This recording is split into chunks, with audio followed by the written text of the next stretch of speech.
नमस्कार. महाभारताच्या महाराष्ट्र केसरीमध्ये तुमचं स्वागत आहे. मित्रांनो, महाराष्ट्र केसरीचा बिगुल वाचलेला आहे आणि यंदा खऱ्या अर्थाने आता ह्या 21व्या शतकातली जी कुस्ती पंढरी म्हणजे आपल्या पुणे शहरातील वाघोलीमध्ये महाराष्ट्र केसरी स्पर्धा रंगणार आहे. पण महाराष्ट्र केसरी स्पर्धा रंगती कसे असे मला अनेक जणांचे फोन आले. त्यांच्यासाठी महाराष्ट्र केसरीचा हा विशेष भाग. मित्रांनो, महाराष्ट्र केसरीची स्पर्धा जवळजवळ 5 दिवस रंगते. वजनी गटापासून म्हणजे वजन घेण्यापासून त्या स्पर्धेला सुरुवात होते आणि गदा दिल्यानंतर त्या स्पर्धेचा समारोप होतो. हा पल्ला नेमका कसा असतो, खरं रोमांचक कसा पल्ला आहे. तब्बल 5 दिवस रंगणारा हा कुस्तीचा सोहळा आहे. खरं ती एकमेव असा महाराष्ट्र केसरीचा गट आहे जो 5 दिवस पणे चालतो आणि त्याच्या सगळ्या महाराष्ट्राला कुस्तीमय करणारा हा सगळा एक मोठी जत्रा, उत्सव आणि सोहळा म्हणजेच महाराष्ट्र केसरी स्पर्धा आहे. महाराष्ट्र केसरी स्पर्धेची सुरुवात होते ती वजनी गटाने होते. या स्पर्धेला सगळ्यात मोठा जो वजन गट आहे, जो ऑलिम्पिकमध्ये पण आहे, 96 ते 125 जो सगळ्यात मोठा वजन गट आहे, ज्याला हेवीवेट वजन गट म्हणतात, वरिष्ठ गटातील वजन गट म्हणतात, त्या वजन गटात ही स्पर्धा रंगते. त्यामुळे महाराष्ट्र केसरी स्पर्धे खेळण्यासाठी तुमचं वजन कमीत कमी आहे 86 किलो, तर जास्तीत जास्त 125 किलो हवं असेल. जर तुमचं वजन कमी असेल तर तुम्ही महाराष्ट्र केसरी खेळू शकत नाही. म्हणजे तुमचं वजन जर 86पेक्षा 85 किलो असेल तर महाराष्ट्र केसरी स्पर्धा तुम्हाला खेळता येणार नाही. जर 125 किलोपेक्षा जास्त असेल तरी महाराष्ट्र केसरी स्पर्धा खेळता येत नाही. त्यामुळे वजनी गटाला फार महत्त्व असतं. खरं वजन गट हा पॅरिस ऑलिम्पिकने आपल्याला भारताला दाखवून दिला की वजनाला किती महत्त्व असतं. कारण की विनेश फोगटचं वजन थोडक्यात कमी पडल्यामुळं तिचं सेमीफायनलला जाऊनही आपण भारताने पदक गमावलं आहे. त्यामुळं वजन गटाला प्रचंड महत्त्व असतं. त्यामुळे महाराष्ट्र केसरीमध्ये पण ते तंतोतंत पाळलं जातं. आणि महाराष्ट्र केसरीचा जो श्रीगणेशा होतो, शुभारंभ होतो, त्या मल्लाच्या कुस्तीचा शुभारंभ होतो, तो म्हणजे वजन घेण्यापासून होतं. पहिले पैलवानांचं वजन घेतलं जातं आणि त्यानंतर त्या स्पर्धेचा सगळ्यात महत्त्वाचं म्हणजे ड्रॉ काढला जातो. त्याला मराठीत म्हणतात भाग्यपत्रिका.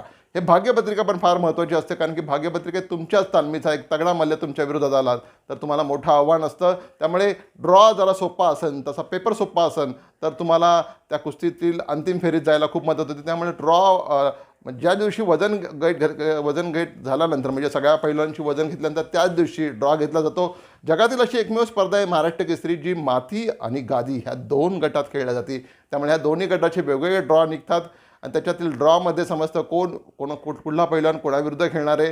त्यामुळे निश्चितच ह्या स्पर्धेची रंगत वाढली जाते आणि त्यानंतर सुरू होतात म्हणजे वजन घेतली जातात, त्यानंतर ड्रॉ काढला जातो, त्यानंतर सुरू होतात प्राथमिक लढती. तब्बल 5 दिवस स्पर्धा होते. खरं तर कुस्तीच्या नियमानुसार, आंतरराष्ट्रीय नियमानुसार 2 दिवस स्पर्धा होते.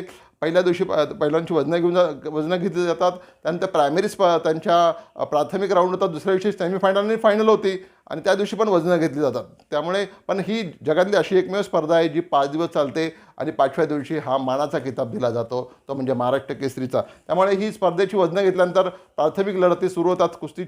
मातीवरच्या कुस्तीच्या लढती वेगळ्या सुरू होतात आणि आपल्याला प्रचंड असे 100पेक्षा किलोचे सगळ्यात मोठ्या वजनी गटाच्या पैलवानांच्या चटकदार कुस्त्या, रंगतदार कुस्त्या, चितपट होणाऱ्या कुस्त्या आपल्याला पाहायला मिळतात आणि आपल्या डोळ्याचे पारणं फेडणारा खरं तर हा आनंदोत्सव असतो. महाराष्ट्रातील सगळ्यात मोठा आनंदोत्सव तो म्हणजे महाराष्ट्र केसरी.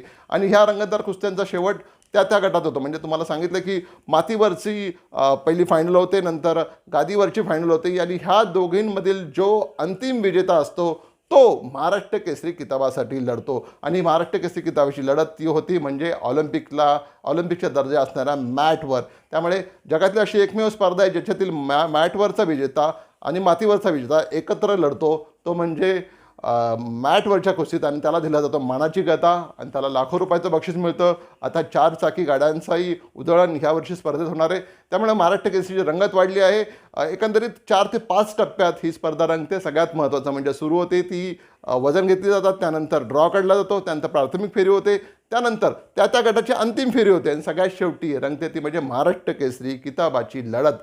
आणि यंदा कोण जिंकणार महाराष्ट्र केसरी त्याकडे सगळ्या पुणेकरांच्या नव्हे, महाराष्ट्राच्या नव्हे तर सगळ्या जगातील कुस्ती शौकीन आणि क्रीडा शौकीनांच्या नजरा खेळल्या आहेत.